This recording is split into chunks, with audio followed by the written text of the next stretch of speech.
Deus pode todas as coisas. Ele é onipotente. Criou o céu e a terra e tudo o que neles está contido. Ele dá ordem à criação e do seu trono rege todo o universo. Ele dá vida às criaturas e ordena todos os acontecimentos conforme a sua infinita misericórdia. Não esqueçamos em nenhum só instante de nossas vidas quão poderoso é o Senhor. Busquemos em todas as circunstâncias exaltar a sua glória. Mas, como diz Eclesiastes 43, o que podemos nós fazer para glorificá-lo? Pois o Todo-Poderoso está acima de todas as suas obras. Busquemos ao Senhor com todas as forças de nossas almas. Ele está sempre conosco e de diversas maneiras se manifesta em nossas vidas. Não percamos nenhuma oportunidade para exaltarmos o Senhor Deus, que é poderoso, santo, grandioso, admirável e justo. A palavra de Deus nos diz em Eclesiástico 42. Eclesiástico 42, versículo 17. Os santos do Senhor não são capazes de contar todas as suas maravilhas, o que o Senhor Todo-Poderoso estabeleceu firmemente para que tudo subsista em sua glória. Peçamos ao Espírito Santo a graça de termos um coração sensível para percebermos o poder de Deus que atua no universo e governa todas as coisas. Que a Virgem Maria nos inspire a proclamarmos as maravilhas do Senhor, como ela mesma fez quando o próprio Deus se encarnou em seu seio virginal para a salvação da humanidade. Exultando de alegria ao contemplar o poder de Deus, Nossa Senhora proclamou: realizou em mim maravilhas aquele que é poderoso e cujo nome é santo. Contemplemos também outro acontecimento narrado na Bíblia que manifesta o grande poder de Deus, a transfiguração de Jesus no Monte Tabor. Leiamos em Mateus 17, versículo de 1 a 8.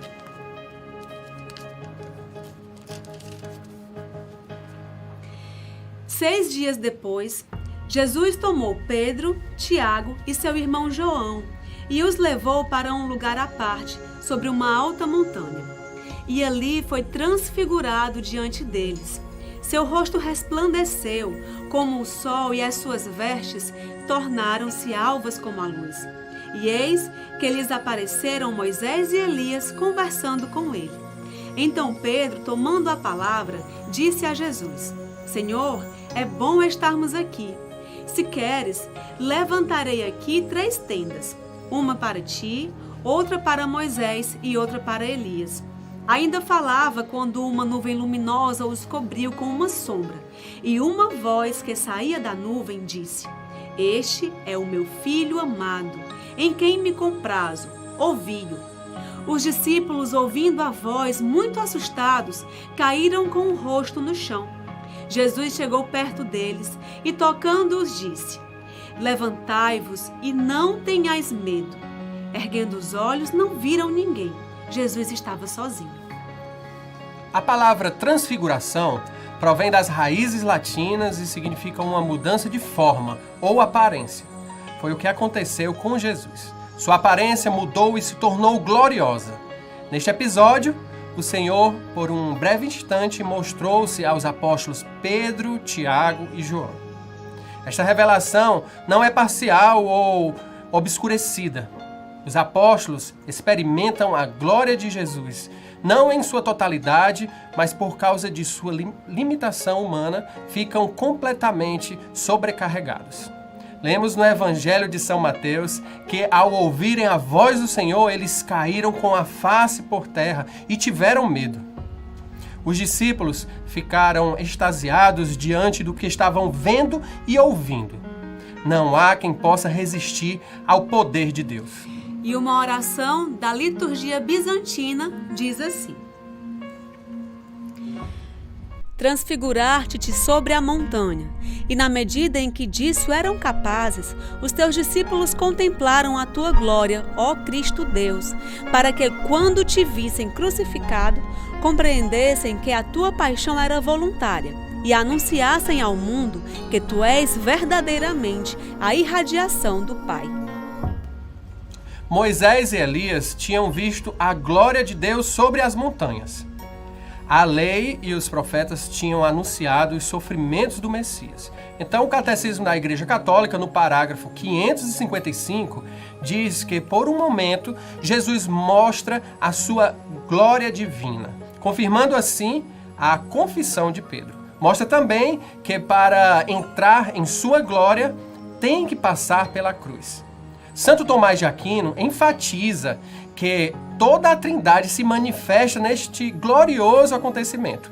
O Pai na voz, o Filho na humanidade e o Espírito Santo na nuvem luminosa.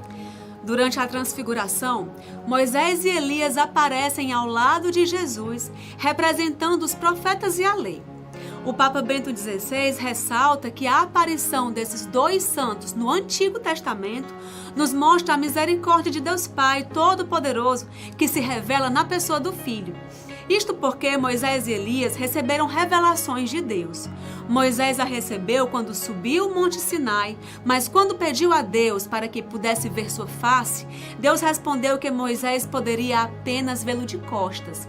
Da mesma forma, Elias experimenta a manifestação da glória de Deus como uma brisa suave. Tanto Moisés como Elias são incapazes de receber a plenitude da glória de Deus. Mas isso tudo muda no Novo Testamento. Por Jesus, que é o próprio Deus feito homem, podemos ver a face de Deus. Sobre isso, nos ensina o Papa Emérito Bento XVI. Diversamente do que aconteceu nestes dois episódios, na transfiguração não é Jesus que recebe a revelação de Deus, mas é precisamente nele que Deus se revela e que revela o seu rosto aos apóstolos. Portanto, quem quer conhecer Deus deve contemplar o rosto de Jesus, o seu rosto transfigurado. Jesus é a revelação perfeita da santidade e da misericórdia do Pai. São Jerônimo comentava este episódio da vida de Jesus com muito ardor e acrescentava inclusive palavras na boca de Deus Pai para explicar a predileção de Jesus. Disse o santo: "Este é meu filho, não Moisés nem Elias. Esses são meus servos, aquele meu filho. Este é meu filho de minha mesma natureza, da minha mesma substância, que em mim permanece e é tudo o que eu sou. Também aqueles outros são certamente amados, mas este é meu amadíssimo, por isso escutem-no." Assim, a transfiguração dá-nos o antegozo da vinda gloriosa de Cristo, que transfigurará o nosso corpo miserável para o conformar com o seu corpo glorioso, como diz o Catecismo da Igreja Católica, no parágrafo 556. São Pedro fala sobre o evento em sua segunda carta. 2 Pedro 1,16. Com efeito, não foi seguindo fábulas sutis, mas por termos sido testemunhas oculares da sua majestade, que vos demos a conhecer o poder e a vinda de nosso Senhor Jesus Cristo.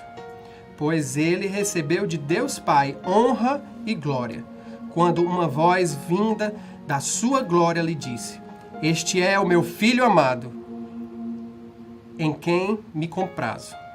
Esta voz nós a ouvimos quando lhe foi dirigida do céu, ao estarmos com ele no Monte Santo. A transfiguração do Senhor é celebrada na Igreja Oriental desde o século V, fixada em seu calendário solene como uma das grandes festas litúrgicas em honra de nosso Senhor Jesus Cristo, junto com a Páscoa, o Natal e a exaltação da Santa Cruz. Contudo, o episódio da Transfiguração já era lembrado desde o século IV pelos santos Efrém, o Sírio, e João Crisóstomo. E entre os hinos litúrgicos, até hoje ainda em uso entre os bizantinos, muitos são de autoria de São João Damasceno, como este que nos convida a contemplar esta manifestação do poder de Deus. Vinde, ó povos, segui-me, subamos a montanha santa rumo ao céu. Fixemos espiritualmente a nossa morada na cidade do Deus vivente e contemplemos a divindade imaterial do Pai e do Espírito que em seu Filho único resplandece. Ó Cristo, tu me atraíste, e transformar-te com o teu divino amor. Queima, pois, os meus pecados na chama do fogo imaterial e enche-me de tuas delícias, para que, exultante de alegria, possa glorificar, ó Deus de bondade, as tuas duas vindas. No século IX, a festa da Transfiguração foi introduzida no Ocidente e mais tarde, durante o século XI e XII, começou a celebrar-se também em Roma, na Basílica Vaticana. Foi encomendada ao calendário romano pelo Papa Calixto III em 1457, em agradecimento pela vitória das tropas cristãs ante aos turcos na Batalha de Belgrado, em 6 de agosto de 1456. E por ocasião da festa da Transfiguração do Senhor, somos convidados a meditar no poder infinito do Senhor. São Pedro, São Tiago e São João não viram senão um único raio da divindade de Jesus. Todavia, não podendo sustentar tão viva luz, ficaram deslumbrados e, como fora de si, caíram de bruços sobre a terra. Que será então quando o Senhor se deixar ver a seus escolhidos face a face, como é em si mesmo? Tão bela sorte nos espera também a nós, se nos esforçarmos por merecê-la, ao menos no tempo de vida que ainda nos resta. Confiemos então no Deus Todo-Poderoso, o único que possui a imortalidade, que habita uma luz inacessível que ninguém viu nem pode ver.